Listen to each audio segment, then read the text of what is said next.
The numbers are in, and they are terrifying. A new report from the Auditor General has just dropped a bombshell on Parliament Hill.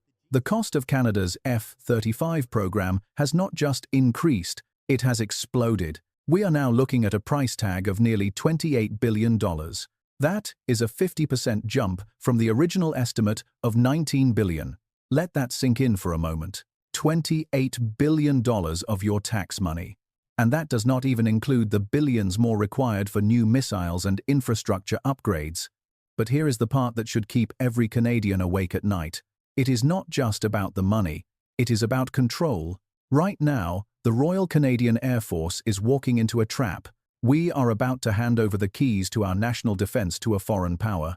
The F-35 is an incredible machine, but it comes with a digital leash held tightly by Washington. If we want to fly, we need their permission. If we want to upgrade, we need their codes. And if political winds shift in the White House, Canada could be grounded in an instant. But what if I told you there was a way out? What if there was a secret plan unfolding behind closed doors that could save us billions and restore our sovereignty? It involves a quiet underdog from Sweden and a legendary engine maker from Britain. Saab and Rolls-Royce are making a move that could change everything. They are building a fighter jet that answers to no one but Ottawa. This is the story of the sovereign strike. And it is the only way Canada can avoid becoming the 51st state. To understand the magnitude of this crisis, we have to look at the F-35 for what it really is. It is the most expensive weapon system in human history. For the United States, it is a marvel of engineering. But for Canada, it is a financial black hole. The sticker price of the jet is just the entry fee. The real pain comes from the operational costs. Flying the F-35 costs roughly $42,000 per hour. That is more than the average Canadian earns in an entire year, burned up in 60 minutes of flight. Compare that to the Swedish Gripen E. Its flight cost is estimated between $4,000 and $7,000 per hour. That is 1/7 of the cost. Over the 40-year lifespan of a fleet, that difference adds up to tens of billions of dollars, money that could be spent on healthcare, housing, or infrastructure. Instead, we are preparing to send it south of the border to Lockheed Martin, but the cost is only half the problem. The other half is geopolitical. We are living in a world where alliances are fracturing.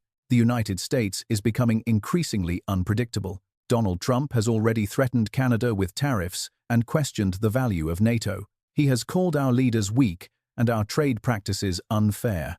In this climate, does it make sense to rely 100% on American military technology? Imagine a scenario where Canada needs to deploy its air force to the Arctic to protect our sovereignty. But Washington disagrees with the mission. With the F-35, they could theoretically delay software updates or withhold critical parts. Our jets would be nothing more than expensive paperweights. This is not science fiction. It is the reality of the International Traffic in Arms Regulations, or ITAR. The United States uses these laws to control how its technology is used around the world. And right now, even the Swedish Gripen uses an American engine, the GE F-414. That has always been the Gripen's Achilles heel. It meant that even if you bought Swedish, Washington still had a veto. But that is exactly what is about to change. Sources indicate that Saab and Rolls-Royce are working on a game-changer. They are looking to integrate a new engine into the Gripen E, an engine based on the Eurofighter Typhoon's EJ-200 technology. This would be a completely European power plant. No American parts, no American export licenses, no American veto. If this project succeeds, the Gripen E will become the only advanced Western fighter jet that is completely immune to US control. For a country like Canada, this is the holy grail of defense procurement. It means we could fly where we want, when we want, without asking for permission. It means true independence. But let's talk about the plane itself. Is the Gripen really capable of defending the second largest country on Earth? Critics say it is too small, too light, and not stealthy enough. They are wrong. The Gripen was designed for one specific purpose: to survive a war with Russia. Sweden's defense doctrine is built on the assumption that their main air bases will be destroyed in the first hour of a conflict. So their air force must be able to disperse. The Gripen can land on a simple 2-lane highway. It can be refueled and rearmed by a team of 5 conscripts and 1 technician in less than 20 minutes. It can take off again from a snow-covered road in the middle of a forest. Now look at the Canadian North. We have vast distances, extreme cold, and very few fully equipped airbases. The F-35 is a hangar queen. It requires pristine runways, climate-controlled facilities, and massive logistical support. If you try to operate an F-35 from a frozen highway in the Yukon, you are going to have a problem. But the Gripen was born for that environment. It thrives in the cold. It is rugged, simple, and lethal. Its electronic warfare suite is so advanced that it can ghost enemy radar without needing the expensive stealth coating of the F-35. It is the guerrilla fighter of the sky. And for patrolling the Arctic, it is arguably the better choice. So why is Ottawa so obsessed with the F-35? The answer is industrial pressure. For decades, Canadian companies have been part of the F-35 supply chain. If we cancel the deal, those contracts could disappear. But there is another path, a path that could revitalize Canada's own aerospace industry. Saab has offered something Lockheed Martin never will. They have offered to build the Gripen right here in Canada. They are proposing a partnership with Bombardier and other local firms. Imagine a factory in Montreal or Mississauga assembling fighter jets for the Royal Canadian Air Force. This would create thousands of high-tech jobs, not just manufacturing parts for an American plane, but building an entire aircraft from start to finish. This is about intellectual property. It is about regaining the skills to design and build our own defense systems. We used to be a leader in this field. The Avro Arrow was decades ahead of its time, but we cancelled it, and our best engineers went to NASA. Now we have a chance to reverse that brain drain. We have a chance to become a producer of security, not just a consumer, and we would not be alone. Ukraine is desperate for modern fighter jets. They have looked at the Gripen, and they love it. It fits their need for dispersed operations perfectly. If Canada sets up a production line, we could become the supplier for Ukraine and other allies who want a non-American option.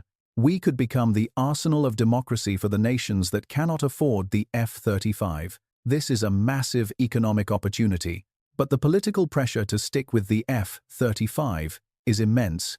The generals want the shiniest toy. The politicians fear angering Washington, and the lobbyists are working overtime. However, there is a compromise that is gaining traction among serious strategists. It is called the mixed fleet solution. We do not have to choose 0 or 100. We can have both. Here is the plan. We keep the initial order of 16 F-35 seconds. These will be our specialized tip of the spear. We use them for high-threat missions and for integration with our NATO allies. That keeps Washington happy and gives our pilots experience with 5th-generation tech. But for the bulk of our fleet, we buy the Gripen. We order 60 or 70 Gripens, built in Canada, powered by Rolls-Royce.